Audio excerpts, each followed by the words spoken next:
அஸ்ஸலாமு அலைக்கும் வரஹ்மத்துல்லாஹி வபரகாத்துஹு. இறைவன் மிகப்பெரியவன், மனிதன் மிகச் சாதாரணமானவன். ஆனால் பல அற்புதங்களை அந்த மனிதனை கொண்டு இறைவன் நடத்தி காட்டுகிறான், தான் யார் என்பதை காட்டுகிறான். அப்படிங்கிறதுக்கு இந்த அரிசி மூட்டைகள் ஒரு பெரிய அத்தாட்சியாக மாறி இருக்குது. அப்படி தான் நாங்கள் அதை பார்க்குறோம்.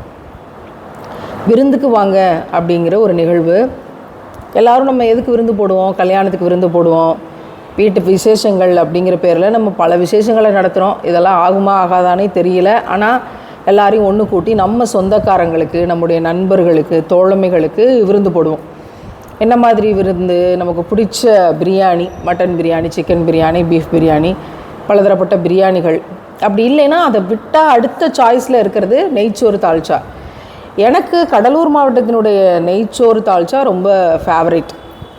அப்போ ஒவ்வொரு ஊர்களாக தொடர்ந்து 20 ஆண்டுகளுக்கு மேலாக நம்ம பயணப்பட்டு கொண்டிருக்கிறோம். 25 ஆண்டுகளினுடைய இந்த ஊரான பயணங்களில் எந்த ஊரில் என்ன ஸ்பெஷல், எந்த ஃபுட்டு ரொம்ப நமக்கு ஃபேவரட்டாக இருக்குதுன்னு எனக்கு தெரியும். இஸ்லாம் என்ன சொல்லியிருக்குன்னா, உங்களுக்கு எது ரொம்ப பிடிச்சதாக இருக்குதோ அதையே நீங்கள் எளியவர்களுக்கு கொடுங்க. யாருக்காவது கொடுக்கணும்னு முடிவு பண்ணிட்டீங்கன்னா உங்களுக்கு எது பிடிச்சிருக்கோ, எது சிறந்ததாக இருக்கோ அதை கொடுங்க அப்படின்னு சொல்லித்தருது. அப்போ நம்ம விருந்துக்கு வாங்க அப்படிங்கிற நிகழ்வை தயாரிக்கும் போது எப்பெல்லாம் வாய்ப்பு கிடைக்குதோ அப்பெல்லாம் பல ஊர்களினுடைய ஸ்பெஷல் உணவை நம்ம இருக்க இடத்துல ஏழை மக்களுக்காக, கஷ்டப்படுறவங்களுக்காக அப்படின்னு அவங்களுக்கு டோக்கன் கொடுத்து ரொம்ப அழகான முறையில் அவங்கள வர வச்சு அல்லது அவங்க இடத்துக்கே கொண்டு போய் கொடுக்குறதுன்ற ஒரு வேலைகளை நம்ம செய்வோம். விருந்துக்கு வாங்க அப்படின்ற இந்த நிகழ்வில் கடலூர் மாவட்டத்தினுடைய ஷெஃப் 5 பேரை நம்ம வர வைக்கணும் அப்படின்னு திட்டமிடுறோம். அதுக்கான வேலைகள்லாம் செஞ்சு முடிச்சிட்டோம். மெனு நெய்ச்சோறு தால்ச்சா. அப்போ நெய்ச்சோறு தால்ச்சா அப்படிங்கிறது அங்கே கத்திரிக்காய் மாங்காய் போட்ட தால்ச்சாவும் நெய்ச்சோறும் அந்த டேஸ்ட் எனக்கு ரொம்ப பிடிக்கும். அப்போ உங்கள்கிட்ட கேட்கும்போது 24 carat green pack 2 years old அப்படின்னு சொல்கிறாங்க. இது 3மே எங்களுக்கு புதுசாக இருக்குது. இந்த 2 இயர்ஸ் ஓல்டு கேள்விப்பட்டிருக்கோம். இந்த பாஸ்மதி ரைஸ்லாம் பல ஆண்டுகள் பழமையான அரிசி, ரொம்ப சுவையுள்ளதாக இருக்கும், கொஞ்சம் காஸ்ட்லியாக இருக்கும் அப்படின்லாம் கேள்விப்பட்டிருக்கிறோம். அப்போ 2 years old green pack 24 carat gold தான் நம்ம இது வரைக்கும் கேள்விப்பட்டிருக்கோம். அது அரிசிக்கு இந்த பேரை வச்சுருப்பாங்கன்னு நமக்கு தெரியலை. சரி, ஒன்றே அதனால என்ன, எல்லாம் சிறப்பாக வாங்கிடுவோம், 250 கிலோ 300 கிலோ அரிசி சிறப்பாக வாங்கிடுவோம் அப்படின்னு சொல்லி முடிச்சுட்டு எல்லாம் பண்ணிட்டோம். பிறகு விசாரித்தோம்னா தூத்துக்குடி மாவட்டம், மதுரை மாவட்டம், இந்த பக்கம் திண்டுக்கல், கரூர், அந்த சைடு பெரம்பலூர், அரியலூர் வரைக்கும் இந்த அரிசி எங்கேயுமே எங்களுக்கு நாங்கள் கேட்குற டீலர்ஸ்க்கு மாற்றி மாற்றி ஃபோன் பண்ணுறோம், எங்களுக்கு கிடைக்கல. நாங்கள் தொடர்ந்து மளிகை வாங்கக்கூடிய ட்ரேடர்ஸ் கிட்ட கேட்குறோம், அவங்களாலையும் கனெக்ட் பண்ணி வாங்கி தர முடியல. 15 நாள் அவகாசம் எடுத்து வாங்கி கொடுத்தாங்க. ஆனால் அந்த 24 கேரட் அரிசி க்ரீன் பேக் 1 இயர் ஓல்டு. எங்கள் ஷெஃப் என்ன சொல்கிறாருன்னா, 1 இயர் ஓல்டு நல்லா இருக்காது, எங்களுக்கு 2 இயர்ஸ் ஓல்டு தான் வேணும் அப்படின்னு சொல்லும்போது, என்னடா இது, அரிசியில் இத்தனை மகத்துவம் இருக்குதா, இப்போ இவ்வளோ ஸ்பெஷலாக சொல்கிறாங்க அப்படின்னா அப்போ அந்த அரிசியில் ஏதோ ஒன்று இருக்கும், அந்த அரிசி எப்படியாவது வர வைக்கணும் அப்படின்னு முயற்சி பண்ணுறோம். ஒவ்வொரு ஊருக்காக ஃபோன் பண்ணி கேட்குறோம், நெட்டில் சர்ச் பண்ணி பார்க்குறோம். அப்போ நாங்கள் ஒரு ட்ரேடர்ஸை கனெக்ட் பண்ணுறோம். அது காட்டுமன்னார் கோயில் ட்ரேடர் கனெக்ட் ஆகுது, சிதம்பரம் பக்கத்தில் இருக்கக்கூடிய காட்டுமன்னார் கோயில். அப்போ காட்டுமன்னார் கோயில் பக்கத்தில் நமக்கு யார் தெரிஞ்சவங்க இருக்காங்க அப்படின்னு சொல்லி நாங்கள் தேடுறோம். காட்டுமன்னார் கோயிலில் பேசிட்டோம், 2 இயர்ஸ் ஓல்டு க்ரீன் பேக் கிடச்சிருச்சு. சரி, அடுத்த நாள் அனுப்புங்கன்னு சொல்லி எல்லாம் முடிவு பண்ணிட்டு அரிசி கிடச்சிருச்சு விடுங்க அப்படின்னு. அடுத்த நாள் பார்த்தா அவங்க அனுப்புகிற பார்சல் சர்வீஸ் மூலமாக அனுப்பி நம்ம சொல்கிற தேதிக்குள்ளே வராது அப்படிங்கிற ஒரு நிலைமையாக இருக்குது. அப்போது என்னடா செய்கிறது, சரி பொறுத்திருந்து பார்ப்போம் அப்படின்னு அடுத்தடுத்த முயற்சிகள் எடுத்துக்கிட்டு இருக்கோம். அப்போது அந்த பக்கங்களில் என்ன மாவட்டங்கள் இருக்குதுன்னு எடுக்கும்போது திருவண்ணாமலை எடுத்தோம். திருவண்ணாமலையில் நம்ம கோஆர்டினேட்டர்கிட்ட எடுத்து இந்த மாதிரி அரிசி வேணும்னு சொன்னப்போ, போன வாரம் நாங்கள் அந்த அரிசி தான் வாங்கி நாங்கள் சமைச்சோம், இங்கே எல்லாம் அங்கே கிடைக்கும், சூப்பர் மார்க்கெட்டில் கேட்டுட்டு சொல்கிறேன்னு சொன்னாங்க. அரை மணி நேரத்தில் சொல்லிட்டாங்க. அரை மணி நேரத்தில் உடனே சொல்லிட்டாங்க, இருக்குது green pack 2 years old 24 carat இங்கே இருக்குது, எத்தனை மூட்டை வேணாலும் தரோம்னு சொல்லிட்டாங்க. ஒரே சந்தோஷம், சரி கிடச்சிருச்சு அப்படின்ட்டு. இப்போ அவங்க எப்படி அங்கே இருந்து இங்கே போட்டு விடுறது, அங்கேருந்து இங்கே அரிசியை கொடுத்து விடணும்னா 15,000 20,000 ரூபா செலவாகுது அந்த அரிசி இங்கே சேர்றதுக்கு மட்டும். அரிசியை நாங்கள் ஒரு மூட்டை ஒரு மூட்டை 2,500 ரூபான்னு 10 கிலோ 10 பை வாங்கியிருக்கிறோம். 25,000 ரூபா பே பண்ணியிருக்கோம். 25,000 ரூபா அரிசியை 20,000 ரூபா காசு கொடுத்து அங்கேருந்து இங்கே கொண்டு வரணுமா அப்படிங்கும்போது ஒரு மலைப்பு வரும். பார்சல் சர்வீஸில் போட்டால் எவ்வளோ வரும் விசாரிங்க அப்படின்லாம் சொல்கிறோம். பார்சல் சர்வீஸ் அவைலபிள் இருக்குது, எல்லாரும் மேட்டூர் பார்சல் சர்வீஸ் சொல்கிறாங்க. ஆனால் அந்த பார்சல் சர்வீஸில் நம்ம சொல்கிற நான் ஒரு 3 நாளைக்குள்ளே வந்து சேரது டவுட் ஆகுது. என்னடா சேருது, அரிசி தாமதமாகி சரியான நேரத்துக்கு வந்து சேரலைன்னா இவ்வளோ முயற்சி செஞ்சது வீணாக போயிருமே, அரிசி கரெக்டான நேரத்துக்கு வரணுமே அப்படிங்கிற ஒரு பெரிய கவலை உள்ளூர இருந்துக்கிட்டே இருக்குது. எல்லோரும் என்ன சொல்கிறாங்கன்னா, இந்த அரிசியை போடாட்டி என்ன, இந்த பக்கத்தில் எல்லாம் துளசி பிராண்டு போடுறாங்க, பேசாமல் துளசி பிராண்டை போட்டு போங்க அப்படின்னு நம்ம சைடில் இருக்க ட்ரேடர்ஸ் எல்லாம் நமக்கு ரெக்கமெண்ட் பண்ணுறாங்க. இல்லை அது என்ன, இப்படி ஒரு ஷெஃப்புகளை கூப்பிடுறோம், அவங்க வந்து இதெல்லாம் ஸ்பெஷல்னு சொல்கிறாங்க, அது என்ன நம்மளுக்கு கிடைக்காம போகிறதா, எல்லாம் நம்மளை விட்டுருவானா, என்னன்னு தான் பார்த்துருவோமே அப்படின்னு நியத்து வச்சுக்கிட்டு ஓடுறோம். இதுக்கிடையில் எங்களுக்கு ஒரு சகோதரர் ஞாபகத்துக்கு வர்றாங்க. திருவண்ணாமலை பக்கத்தில் ஒரு 1.5 மணி நேரம் பயண தொலைவு, செஞ்சிக்கு பக்கத்தில் சேத்பட்டு அப்படிங்கிற ஒரு ஊர். அந்த சேத்பட்டில் இருந்து எங்களுக்கு இவங்களை எப்படி தெரியும் அப்படின்னா, ஒரு 1.5 ஆண்டுகளுக்கு முன்னாடி 2 ஆண்டுகளுக்கு முன்னாடி வெள்ள நிவாரண பணிகள் ஒரே நாளில் 1000 மில்லிமீட்டர் மழையும் ஒட்டு மொத்தமாக பேஞ்சு முடித்து, ஒரு வருஷத்துக்கான மழை ஒரே நாள் இரவில் பெஞ்சு முடித்ததில் கடுமையான வெள்ளம், ஆற்று தண்ணி உடைச்சி பல ஊர்கள் பாதிப்பு, கரை உடைஞ்சு அப்படியே அந்த 8 நாள் 10 நாள் அந்த வெள்ள நிவாரண பணிகளை இருக்கும்போது ஒரு பெரிய லாரி நிறைய பழங்களை ஏற்றி கொண்டு அவங்களோட பழ வண்டியிலிருந்து அவங்களோட ஜமாத்தார்கள்லாம் சேர்ந்து அங்கே இருந்து பழங்களை கொண்டுக்கிட்டு நாங்கள் இருக்கிற இடத்துக்கு தேடி 15-18 மணி நேரம் பிரயாணம் பண்ணி ஒரு 7 பேர் கொண்ட டீம் வந்தாங்க. சகோதரர் அலீம் பாஷா டீம் இன்னும் மறக்கவே முடியாது. அந்த நிகழ்வுகளை எப்போ நினச்சாலும் கண்ணில் கண்ணீர் தண்ணி வந்துடும் எனக்கு. என்ன ரீசன் அப்படின்னா, அன்றைக்கி அவங்க பெரியப்பா வஃபாத், அவங்கள வளர்த்த பெரியப்பா வஃபாத். அந்த செய்தியோடு நின்று அவங்கள்ட்ட பேட்டி எடுக்கிறோம், சொல்கிறோம், என்னை வளர்த்தவங்க ரொம்ப பாசமாக இருப்பாங்க, என்னால் போக முடியாது, திரும்ப போகிறதுக்குள்ளே எல்லா ஃபார்மாலிட்டிஸும் முடிஞ்சிடும், இங்கேருந்து நான் துவா செய்கிறேன்னு சொன்ன போது அந்த உழுக்கப்பட்ட உள்ளத்தினுடைய சூடு இன்னும் எனக்குள்ளே அப்படியே இருக்குது. இப்போ சில மாதங்களுக்கு முன்னாடி அங்கே பரப்புரைக்கு போகும்போது அவங்களோட பழமண்டியெல்லாம் போய் சந்திச்சுட்டு அவங்கெல்லாம் சேர்ந்து அங்கே கட்டுற அந்த மதரசா பகுதிகள் அது எல்லாத்தையும் காமிச்சாங்க, அவங்க ஊரினுடைய மதரசா பணிகளை காமிச்சாங்க. அந்த ஜமாத்தார்களையெல்லாம் சந்தித்து சந்தோஷமாக பார்த்துட்டு வந்தோம். சுபஹானல்லாஹ், அவங்களோட ஞாபகம் வந்துச்சு. உடனே ஃபோன் பண்ணி, இந்த மாதிரி உங்களுக்கு நான் என்ன கேட்குறதுக்காக ஃபோன் பண்ணேன்னா, இந்த பழக்கடை வச்சுருக்காங்களே, எங்கள் அசிஸ்டண்ட் எங்களுக்கு சொன்ன ஐடியா, பழமண்டி வச்சுருக்காங்களே, அவங்க ஏதாவது சொந்த வண்டி வச்சுருப்பாங்க, ஒருவேளை அன்றைக்கி வந்தாங்களே அந்த வண்டி அவங்களோட தான் இருக்கலாம், அப்படி இருந்துச்சுன்னா அங்கேருந்து டீசல் மட்டும் போட்டு நம்ம அனுப்பிவிட்றலாம். அப்படிங்கும்போது அந்த நொடி நான் நியத்து வச்சேன், நம்முடைய ட்ரஸ்ட் ஒர்க்குகளுக்காக நம்ம ஒரு வண்டி வாங்கணும், ஒரு லோடு வண்டி வாங்கணும்னு நியத்து வச்சுருக்கோம். அதையும் இந்த நேரத்தில் உங்களோட நான் ஷேர் பண்ணிக்கிறேன். ஏன்னா நம்மளாம் சேர்ந்து அதை வாங்க போகிறோம் இன்ஷா அல்லாஹ். இறைவனுடைய கஜானா மிகப்பெரியது, அதெல்லாம் தானாக நடக்கும்ன்ற நம்பிக்கை நம்முடையது. அப்போ அவங்கள்ட்ட ஃபோன் பண்ணி இந்த மாதிரி உங்களுக்கு எதாவது வண்டி இருக்குதா எதா அப்படின்னு கேட்கும்போது, உங்களுக்கு என்ன வேலை வேணும் போது இந்த மாதிரி அரிசி இங்கே வரணும். அப்போ பழ வண்டி அங்கேருந்து பழத்தை ஏற்றிக்கிட்டு தேனிக்கு போகுது. ஆண்டு திண்டுக்கல் வழியாக தேனிக்கு போகுது, திண்டுக்கல் வரைக்கும் அரிசி போயிடும் அப்படின்னு சொல்கிறாங்க. எங்களுக்கு என்னென்னா, திண்டுக்கல் நம்ம ஊர், திண்டுக்கல்ல நம்ம கோஆர்டினேட்டர்ஸ் இருக்காங்க. அப்போ ரைட்டு, திண்டுக்கல் அரிசி இறக்கிடுவோம், திண்டுக்கல் வரைக்கும் வந்துட்டால் அப்போ இங்கேருந்து கொஞ்சம் ஒரு 6 மணி நேரம் தொலைவு 5 மணி நேரம் தொலைவு, நம்ம பாதி தூரம் வந்துருச்சுல, இன்னொரு பாதி தூரத்தை வந்து கொண்டு செலுத்திக்கலான்னு சொல்லி, சரி திண்டுக்கல் வரைக்கும் கொண்டு வந்து கொடுத்துருங்கன்னு சொல்லிவிட்டு நான் கேட்குறேன் அந்த சகோதரர்கிட்ட. திண்டுக்கல் வரைக்கும் வருது, அப்படி கொஞ்சம் வளைஞ்சு மதுரை வரைக்கும் வந்துருச்சுன்னா எங்களுக்கு கொஞ்சம் ஈஸியாக இருக்கும் அப்படின்னு சொல்லி கேட்குறேன். அப்போது அந்த வண்டி தேனிக்கு போகுது. சிஸ்டர் நான் கேட்டு சொல்கிறேன், என்ன சொல்லுவாங்கன்னு தெரியல, ஆனால் நான் கேட்டு சொல்கிறேன் அப்படிங்கிறதோடு அது முடியுது. கடைசியாக என்ன ஆகுனா, அரிசி வந்து திண்டுக்கல் வரைக்கும் வருது, அங்கேருந்து நம்ம எடுக்கணும், என்ன செய்யலாம்னு நாங்கள் பேசுகிறோம். இங்கே வந்து ஒரு லோடு வண்டி ஒரு ட்ரஸ்ட்லேருந்து நம்ம பேசும்போது அவங்க வண்டி கொடுக்குறாங்க. அந்த வண்டிக்கு டீசலுக்கு மட்டுமே 8000 ரூபா. இங்கே அதுக்கு முன்னாடி இங்கே ஒருத்தவங்கள்ட்ட நம்ம வண்டி கேட்குறோம், நம்ம இருந்த ஊரில். அப்போ அவர் சொல்கிறார், என்னம்மா 15000 ரூபா செலவு பண்ணி 26000 ரூபா அரிசி எடுத்துகிட்டு வர போகிறீங்களா அப்படின்னு சொல்லி ரொம்ப ஆச்சரியப்பட்டு கேட்குறேன். எல்லாருக்குமே இது என்னென்னா அனாவசிய செலவு, என்ன வீண் விரயம், அனாவசிய செலவு அப்படின்னு யோசிக்கிறாங்க. எனக்கு மட்டும் அந்த மாவட்டத்துக்காரங்களுக்கெல்லாம் ஸ்பெஷல்னால் நம்மளுக்கு அது வந்து தான் ஆகணும். அது எப்படி நம்ம வந்து ஏழைகளுக்காக, நம்மளுக்கு அவங்க தான் சீஃப் கெஸ்ட்டுகளுக்காக நம்ம உணவு தயாரிக்கும் போது அப்படி என்ன அந்த அரிசி நமக்கு வசப்படாமல் போகிறது, எல்லாத்தையும் இறைவன் தான் படைக்கிறான், அது என்ன அப்படின்னு உள்ள ஒரு ஸ்ட்ராங்கான நியது. அப்போ 15000 ரூபா செலவாகும்னு சொல்கிறாங்க. அப்புறம் பக்கத்தில் இருந்த ஒரு ட்ரஸ்ட்டுக்கிட்ட கேட்குறோம், அவங்க வண்டி சொந்தமாக வச்சுருக்காங்க. அப்போ அவங்க சொல்கிறாங்க, தாராளமாக வண்டி எடுத்துக்கோங்க, வண்டிக்கு டீசல் மட்டும் போட்டுக்கிட்டால் போதும், டீசலுக்கு மட்டுமே 8000 ரூபா ஆகும், ட்ராவலிங் அலவன்ஸ் நம்ம எப்படி கருணை கொண்டு கொடுத்துருவோம் வண்டி ஓட்டுறவங்களுக்கு. ஸோ 10000 ரூபா, 15000 ரூபா 10000 ரூபாங்கிறதே ஒரு விதமான 4 மூட்டை அரிசி சேர்த்து வாங்கிடலாம், சரி என்ன அப்படிங்கிற மாதிரியான ஒரு மசூரால இருக்குது. எல்லாருக்குமே ஒரு விதமான கவலையாக இருக்குது.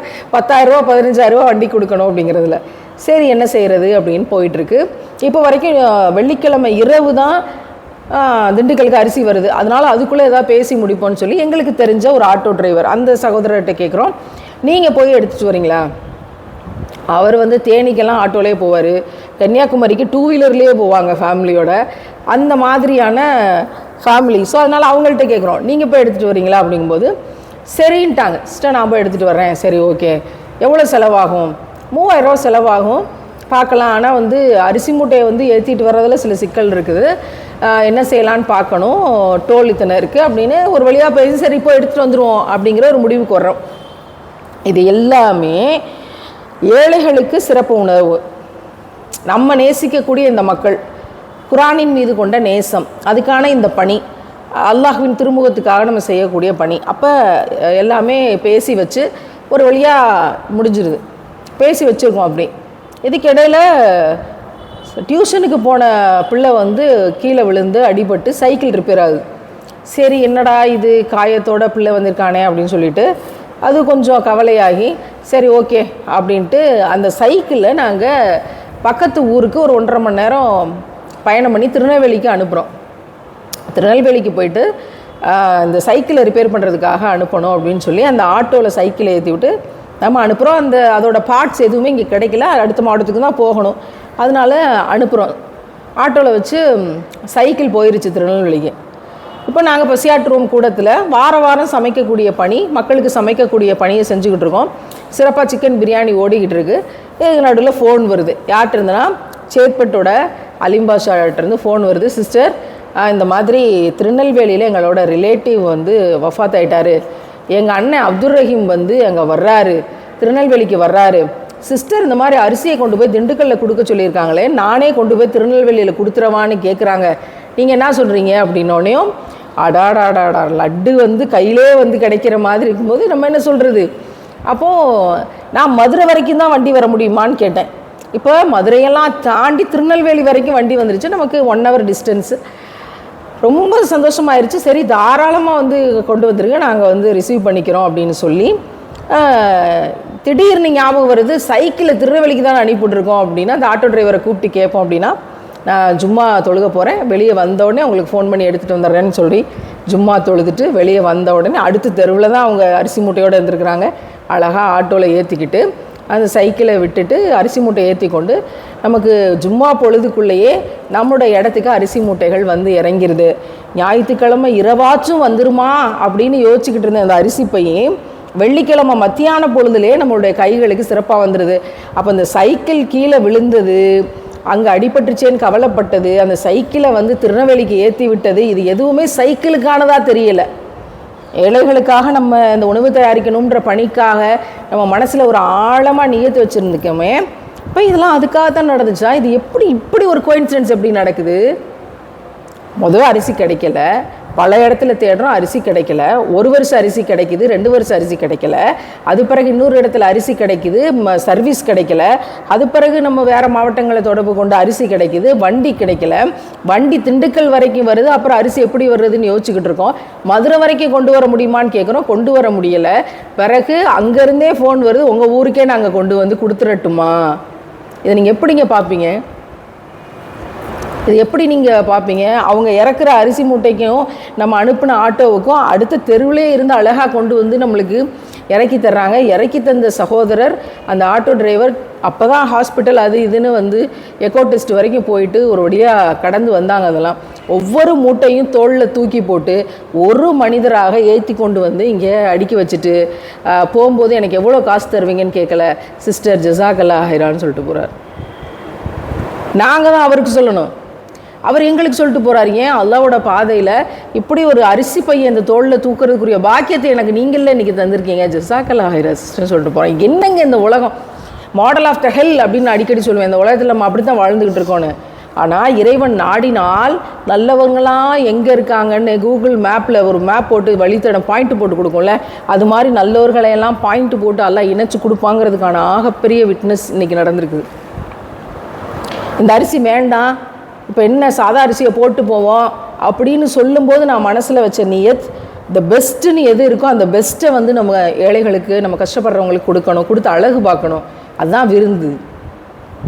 நம்ம வீட்டுக்கு நம்ம செய்யும்போது இவ்வளோ மெனக்கிடுறோமே, இதுதானே என் வீடு, இந்த லட்சியம் தானே என் குடும்பம், இந்த மக்களுக்காக வாழ்கிற ஒரு வாழ்க்கை தானே என்னை இன்றைக்கி உயிரோடு வச்சுருக்கு, இது அல்லாஹ் என்கிட்ட கட்டளை அல்லவா, இப்போ அல்லாஹ் இதை தரமாட்டானா, இது என்ன அல்லாஹ்வுடைய வேலைக்கு முன்னாடி இந்த அரிசி மூட்டை ஒரு பெரிய விஷயமா வரும் அப்படின்னு நான் மனசில் நினைக்கிறேன். யாருக்கிட்டையும் சொல்லலை. எவ்வளோ சீக்கிரம் வந்துச்சு பாருங்கள். இறைவன் நாடினால் அப்படின்னு நம்ம அடிக்கடி சொல்லுவோம்ல, எல்லாத்துக்குமே, எல்லா விஷயத்துக்குமே இன்ஷா அல்லாஹ் இறைவன் நாடினால், இறைவன் நாடினால் இது இப்படி நடக்கும் அப்படிங்கிறதுக்கான எவ்வளோ பெரிய விட்னஸ் இது. அப்போது அல்லாஹ் பிடனி நரம்புக்கும் பக்கத்தில் இருக்கிறான்னு நம்ம சொல்கிறோம், அவனை பார்க்க முடியல. இறைவன் நம்மக்கிட்ட தான் பக்கத்திலே இருந்து தான் எல்லாத்தையும் சாதிச்சு கொடுக்குறான். நம்ம பேசுகிறது, நினைக்கிறது, உள்ளத்தை அவன் அறிந்து வைத்திருக்கிறான்னு நமக்கு விளங்குது. ஆனால் அவன் பேசுகிறத கேட்க முடியலை. அல்லாஹ்வின் மீதான பாசம் அதிகரிக்கிற இந்த பொழுது அல்லாஹ் விட்னஸ் பண்ணி கொடுக்குறான் பாருங்கள். நான் இங்கே தான் இருக்கிறேன், என்னத்துக்கு கவலைப்படுறீங்க, என்னத்துக்கு பயப்படுறீங்க, யாருக்கு இந்த உலகத்தில் இருக்க அச்சுறுத்தல்களை பார்த்து ஏதாவது நீங்கள் பயப்படுறீங்களா? நீங்கள் இம்மையை தேர்ந்தெடுக்கவில்லை, மறுமையை தேர்ந்தெடுத்துட்டீங்க அப்படின்னா இந்த அதிசயங்கள் எல்லாம், இதெல்லாம் ஒரு விஷயமா இவ்வளோ பெரிய வீடியோ போட்டு பேசுகிறதுக்கு அப்படின்னு சாதாரணமாக நினைக்கலாம். ஆனால் ஸ்டெப் பை ஸ்டெப்பாக ஒவ்வொன்றும் நாங்கள் அதுக்கான மெனக்கெடலை எடுத்து ஒரு வாரமாக மல்லு கட்டி கொண்டிருக்கும்போது சர்வசாதாரணமாக இது வந்து இன்றைக்கி யாரோ எழுதி வச்சு பிளான் பண்ணி கொண்டு வந்து கையில் கொடுத்த மாதிரி எப்படிங்க நடக்க முடியும்? அப்படி நடக்க முடியும் என்றால் இறைவன் என்றொருவன் இருக்கிறான். அவன் நம் பிடரி நரம்புக்கும் பக்கத்தில் இருக்கிறான். நம்ம பேசுகிறதும் நினைக்கிறதும் அத்தனையும் அவன் கேட்டுக்கொண்டிருக்கிறான். நமக்கு ஃபேவராக எல்லாத்தையும் அவன் செய்வான். ஏன் தெரியுமா? நாம் அல்லாஹ்வை நேசிக்கிற மாதிரி அல்லாஹ் நம்மை நேசிப்பேன்னு சொல்கிறானே, அதற்கான விட்னஸ் இல்லையா அது? அல்லாஹ் குரானில் உதாரணத்தை எதெல்லாம் எடுத்து வச்சு சொல்லுவான்னு யோசிச்சு பாருங்கள். கொசுவை வச்சு சொல்லிடுவான், எறும்பை வச்சு சொல்லிடுவான், தேனியை வச்சு சொல்லிடுவான், ஒரு பறவையை வச்சு சொல்லிடுவான், இந்த அரிசி மூட்டையை வச்சு இன்றைக்கி சொல்லியிருக்கிறான். சாதாரண விஷயத்துல தான் பெரிய விட்னஸை கொடுப்பான். கிட்டத்தட்ட 4 ஆண்டுகளுக்கு முன்னாடி, 3.5 வருஷத்துக்கு முன்னாடி காபாவை கண்ணால் முதல் முறையாக பார்க்குற போது அவ்வளோ அழுக. அத்தனை ரக்காத்தும் அழுதுகிட்டே தொழுததாக தான் ஞாபகம். 7 தவாஃபும் அழுதுகிட்டே மட்டுமே, இறைவனிடம் பேசிக்கொண்டே மட்டுமே நடந்த அந்த 7 சுற்றுகள் தவாஃப். அதே மாதிரி இன்றைக்கி தொழுத 4 ரக்காத்தும் அழுது அழுது அழுது அழுது நான் எப்படி நன்றி செலுத்துவேன், உன்னை எப்போ பார்க்க போகிறேன், யாரெல்லாம் உன்னோட திருமுகத்தை வந்து தரிசிக்கிற நாள் எந்த நாள், அந்த பொழுது எந்த பொழுது, இவ்வளோ ஃபேவராக எங்களுக்கு ஒவ்வொரு விஷயத்தையும் நீ செஞ்சு தரேன்னா நீ எங்கள் பக்கத்தில் தானே இருக்கிற. அந்த பாச உணர்வு கண்ணீராக பெருகுது. இதை நான் உங்களோட ஷேர் பண்ணிக்கிறது எதுக்காக அப்படின்னா, எது நடக்கிறதுக்கு வாய்ப்பில்லைன்னு எல்லாரும் சொல்கிறாங்களோ அதை நீங்கள் நியத்து வச்சிங்கன்னா அதெல்லாம் நடத்தி தருவான். அது பிறருக்கானதாக இருக்கும்போது, அது குரானுக்கானதாக இருக்கும்போது, அது அல்லாஹ் ரசூலுக்கானதாக இருக்கும்போது, இந்த உலகத்தில் எந்த கூலியையும் எதிர்பார்க்காம அல்லாஹ் நம்மளை பாராட்டுவானே அப்படின்னு எதிர்பார்த்ததா இருக்கும்போது இந்த மேஜிக் அண்ட் மிராக்கிள் நடக்கும். இன்றைக்கி அரிசி மூட்டையில் நடந்தது, நாளைக்கு உங்களுக்கு என்ன தேவையோ, என்ன பாதுகாப்போ அதை இறைவன் தானே அதை செஞ்சு கொடுக்க போகிறான், செய்வான். இதற்கான விமர்சனங்களும், நடந்து போகிற பாதை கடினமாகவும், கடந்து வர்ற வாழ்க்கை ரொம்ப கடினமாகவும் இருந்தாலும் நம்ம தேர்ந்தெடுத்திருக்கிற மறுமையில் அல்லாஹ் நம்மளை சிறப்பாக்குவாங்கிறதுக்கு விட்னஸ் இந்த அரிசி மூட்டை. இதில் பிளான் பண்ணி இந்த அரிசி மூட்டை எங்களுக்கு வர்றதுக்கு காரணமாக கடலூரில் எங்கள் கோஆர்டினேட்டர், அந்த சகோதரி சகோதரர்கள், அது பிறகு திருவண்ணாமலையில் அந்த சகோதரி சகோதரர்கள் இந்த அரிசி பை அந்த 8:45 ராத்திரிக்கு போயிட்டு சூப்பர் மார்க்கெட் மூடுற நேரத்தில் போய் வாங்குகிறாங்க. அவ்வளோ பரபரப்பாக. முடியாது சிஸ்டர், கொஞ்சம் கஷ்டம் சிஸ்டர், யாருமே அதை சொல்லலை அவங்க. அது பிறகு சேத்பட்டில் இருந்து நம்முடைய பழ மண்டி அந்த சகோதரர்கள், அவங்களோட அண்ணன் அப்துல் ரஹீம், அவர் தான் அந்த அரிசி பையை கொண்டு வந்து இங்கே சேர்த்துருக்காரு. அவர் அன்றைக்கி பார்க்கணும்னு நினச்சோம், அன்றைக்கி பார்க்க முடியல, லேட்டாச்சு, நாங்கள் போனது லேட்டு. இன்றைக்கி அவங்க வஃபாத்துக்காக வந்ததுனால அவங்கள சந்திக்க முடியல. இன்ஷா அல்லாஹ் அவங்க ஊரில் அந்த மதரசா திறப்பு நிகழ்வில் போய் சேத்பட்டில் கண்டிப்பாக எல்லாரையும் சந்திப்போம் அப்படின்னு நியத்து வைக்கிறோம். அவங்க அது பிறகு அங்கேருந்து கொண்டு வந்து சேர்த்த போது இந்த ஆட்டோ டிரைவர் போய் அதை ப்ராப்பராக கொண்டு வந்து தன்னோட தோளில் சுமந்து கொண்டு சேர்த்தது, இதற்காக கோஆர்டினேட் பண்ணி எங்களுக்கெல்லாம் தெரியாமல் சர்ப்ரைஸ் அப்படின்னு சொல்லிட்டு இங்கே தான் வந்து எங்களுக்கு எல்லாத்தையும் கோஆர்டினேட் பண்ணி வீடியோலாம் எடுத்து இதை ஒருங்கிணைச்சு கொடுத்த சகோதரிகள் உட்பட அத்தனை பேருக்கும் இந்த அரிசியை உணவாக்கி அந்த மக்களுக்கு கொண்டு போய் சேர்க்குற இந்த டீம் அத்தனை பேருக்கும் என்னோடய இதயத்தின் அடி ஆழத்திலிருந்து ஜஸாக்கல்லா ஹைர். அல்லாஹ் அவங்க எல்லாருக்கும் பாவங்களை மன்னித்து மேலான சொர்க்கத்தில் ரசூல்லாவோடு வாழ்கிற பாக்கியத்தை நம்ம எல்லாருக்கும் தரட்டும்னு நான் துவா செஞ்சுக்கிறேன். இப்போ நான் வீட்டில் இருந்து கிளம்பி இந்த அரிசி மூட்டையை பார்க்குறதுக்காக வேகமாக வர்றேன். இது ஒரு பெரிய நோபல் ப்ரைஸ் கிடச்சிருச்சு. உலக அமைதிக்கான நோபல் பரிசு அன்னை தெரசாவுக்கு கிடைச்ச மாதிரி எனக்கு அல்லாட்ட இருந்து ஒரு பெரிய கிஃப்ட்டு கிடச்சிருச்சு. இன்றைக்கி அழுகையும் ஓட்டமாக ஒரு வழியாக வர்றோம் நடந்து. பின்னாடி இருந்து ஒரு ஐயா 60-70 வயசு இருக்கும். சிஸ்டர் சிஸ்டர் சிஸ்டர் அப்படின்னா எனக்கு காதில் விழுவே இல்லை. நான் கபரை தாண்டி வந்துட்டுருக்கேன், அவங்களுக்கு துவா செஞ்சுட்டு வந்துக்கிட்டு இருக்கோம். ஏன் கூட என்னோடய அசிஸ்டண்ட் வருவா, பின்னாடி ஒருத்தர் உங்களை கூப்பிட்டுக்கிட்டே வராரு, திரும்பிடாதீங்க யாருன்னு தெரியல அப்படின்ட்டு அவள் சொல்கிறேன். கூப்பிட்றாங்க நீயாவது என்னன்னு கேளேன் அப்படின்னு நான் சொல்கிறேன். என்னன்னு தெரியல அப்படின்னு சொல்லிட்டு நாங்கள் ஒரு பக்கமாக தெருவில் வந்து வளைஞ்சிட்டோம். அவர் விடவே இல்லை, சபரிமாலா சிஸ்டர் அப்படின்னு. அப்புறம் இன்னும் மக்களுக்கு ஃபாத்திமா சபரிமாலாங்கிறது பழகலை அப்படிங்கிற மாதிரி திரும்பி சொல்லுங்கய்யா அப்படின்னு சொல்லிட்டு பேரை கேட்ட பிறகு கடக்க முடியல. சொல்லுங்கய்யா என்ன விஷயம்? குவைத்திலேருந்து நான் உங்களுக்கு ஃபேன், உங்களோட ஸ்பீச்செல்லாம் நான் அப்படி ஒன்று விடாமல் கேட்டுட்ருக்கேன், எப்படி பேசுகிறீங்க, அதெல்லாம் உங்களுக்கு எப்படி ஆற்றலை தந்திருக்கிறான். அப்புறம் நீங்கள் இதை சொல்கிறீங்க, அவர் அரபியில் ஏதோ சொன்னார், நீங்கள் இதை சொல்கிறீங்க அதையும் சேர்த்து சொல்லுங்கள் அப்படின்ட்டு இந்த தெரு முடுக்கில் சண்டை போடுறது, இந்த குழாயடி சண்டை மாதிரி வந்து வீட்டுக்கு வீடு வந்து பேசிக்கிறது, வாக்கியா வரப்பு சண்டை மாதிரி இப்படி தெருக்குள்ளேயே அடிச்சுக்கிறது, இந்த மாதிரி மக்கள் ஒற்றுமை இல்லாமல் இருக்கிற விஷயத்தை பற்றி நீங்கள் அதிகமாக பேசுங்க. கண்டிப்பாக பேசுகிறேன், நீங்கள் துவா செய்யுங்க. என்னோட பெரிய சந்தோஷம் உங்களை சந்தித்ததில், வாழ்த்துக்கள், துவாக்கள், hearty congratulations for you and your team அப்படின்னாரு. என்னடா இது, நம்மளே ஒரு விதமான பரவச மனநிலையில் வந்துக்கிட்டு இருக்கோம். என்ன யாரோ ஒரு மனிதர் வந்து டீம் எல்லாருக்கும் சேர்த்து துவா செஞ்சுட்டு போகிறாரே, இதை நம்ம எப்படி எடுக்கிறோமோ எனக்கு ரொம்ப இன்னும் கொஞ்சம் சந்தோஷமாயிருச்சு. சரிங்க, ரொம்ப சந்தோஷம், நீங்களும் துவா செய்யுங்க அப்படின்னு சொல்லிட்டு நன்றி சொல்லிட்டு வந்தாச்சு. இந்த எல்லாத்தையும் கனெக்ட் பண்ணி பார்த்தோம் அப்படின்னா இந்த பொழுது எவ்வளோ ஒரு அழகான பொழுதாக இருக்குது பார்த்தீங்களா. நம்ம வீட்டுக்கு நம்ம ஃபங்க்ஷன் வைக்கலை, அப்படி நமக்கு குடும்பங்களும் கிடையாது, நமக்கு பெரிய கூட்டு குடும்பத்தில் வாழணும்னு ஆசை. அல்லாஹ் நமக்கு தந்த கூட்டு குடும்பம் இந்த கூட்டு குடும்பம் தான். இப்போ நம்ம யாரெல்லாம் கனெக்ட் பண்ணி பேசினோமோ இந்த கூட்டு குடும்பம் தான். குறிப்பாக சேத்பட்டில் நான் சொல்கிற அந்த சேத்பட்டு பக்கத்தில் தான் என்னோடய தாய் பிறந்த ஊர். இன்றைக்கி நான் இஸ்லாத்தை ஏற்றுக்கொண்டதுனால என்னை பெற்ற தாய் உட்பட எல்லோரும் நம்மளை விட்டு போயிட்டாங்க. ஆனால் என் தாய் பிறந்த ஊர்லேருந்து தாய்க்கு நிகராகன்னு சொல்கிறதா, தாயை விட அதிகமாகன்னு சொல்கிறதா, இந்த சகோதரர் சொல்கிறார், சிஸ்டர் உங்களோட வேலைகள்லாம் எப்பெல்லாம் எங்களுக்கு வேலை செய்கிற பாக்கியம் கிடைக்குதோ அப்போல்லாம் நாங்கள் கண்டிப்பாக எங்களால் முடிஞ்ச மட்டும் செய்வோம் அப்படின்னு சொல்கிறாங்க. அப்படின்னா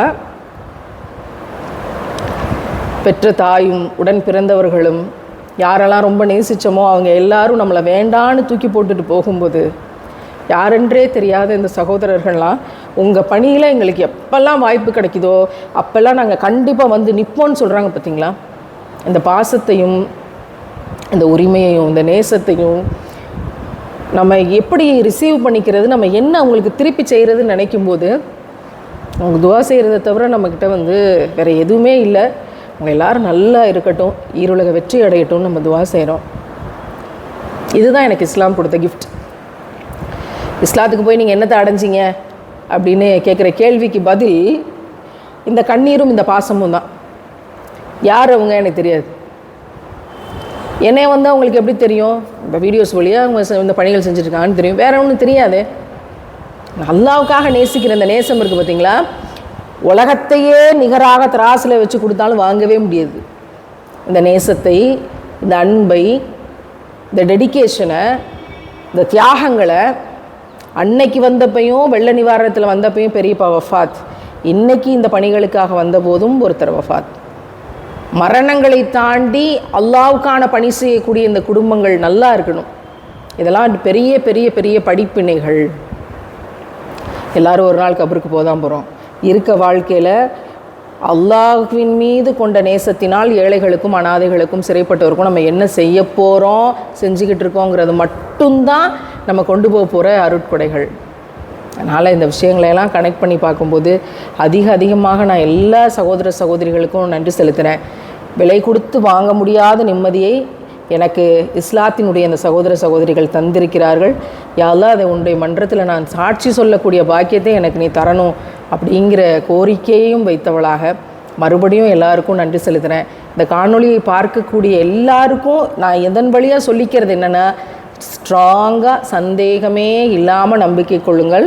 வல்ல அல்லாஹ் உங்களுடைய பிடர் நரம்புக்கும் பக்கத்தில் இருந்து இது போன்ற அதிசயங்களை நடத்துவான். அது நீங்களும் எங்களோட ஷேர் பண்ணுற பாக்கியத்தை இறைவன் தரட்டும்னு துவா செய்தவளாக. அஸ்ஸலாமு அலைக்கும் வரஹ்மத்துல்லாஹி வபரகாத்துஹு.